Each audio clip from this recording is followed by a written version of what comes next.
ভাইরা যখন নেমে আসবে অটো কর্মসূচি পালিত হয়ে যাবে, অটো হয়ে যাবে সব। এই অটো কর্মসূচি দেখার জন্য যদি আপনারা এসিতে বসে বসে চিন্তা করেন তাহলে বোকার স্বর্গে বসবাস করছেন।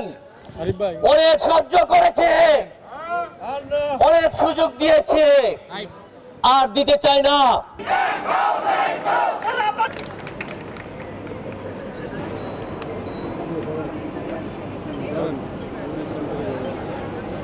ধীরে ধীরে আমাদের যে আন্দোলনের রূপরেখা তৈরি হচ্ছে, এই রূপরেখা কিন্তু কাজের পরিবেশ বিঘ্নিত করবে।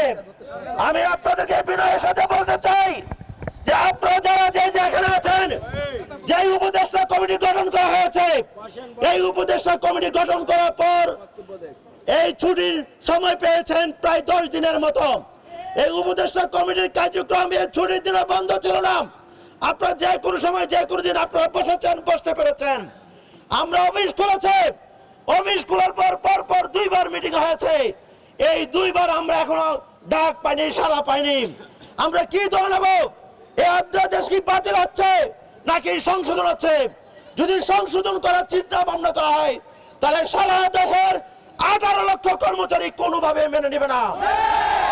আর এই আন্দোলনকে যদি দীর্ঘায়িত করা হয়, কাল কেমন করা হয়, সবাই কেমন করা হয়, তাহলে আমি আপনাদেরকে দায়িত্বহীন ভাষায় বলে দিচ্ছি, আমাদের চাকরিগত এবং পেশাগত সব দাবিগুলো নিয়ে আমরা মাঠে থাকবো। আমাদের এই অবস্থা আমি গতকালকে নতুন ভাইয়ার বাহাদুরকে এটা জানিয়ে দিতে চাই, ধৈর্য ধারণার সময় শেষ। ব্যক্তিগত কারো ইস্যু নয়, এখানে আমাদের সবার ইস্যু, সবাইকে একসাথে এখানে নেমে আসতে হবে, আন্দোলনে শরীক হতে হবে। আমার কোনো ব্যক্তিগত আন্দোলন নয়। আমাকে আজকে আমার শাখা থেকে বদলি করে দিচ্ছে, লেটার তৈরি হইতেছে, তাও আমার আসতে দেরি হয়েছে, কিন্তু আমি চলে আসছি। বদলি হোক, আমাকে তো আর এখান থেকে চাকরি থেকে বিদায়িত করতে পারবেন। যদি করে, আমার ভাইয়েরা আছে, আমি মনে করি ওনারা আমার সাথে আছে, আমার চাকরি গেলেও একসাথে থাকবো। কর্মকর্তা কর্মচারী ঐক্য ফোরামের মহাসচিব আজকের 4 নম্বর ভবনের ব্লকের কর্মসূচির পূর্ব মুহূর্তে আলোচনা সভার জনাব সভাপতি। অবৈধ কালো আইন মানি না, মানবো না। অবৈধ কালো আইন মানি না, মানবো না।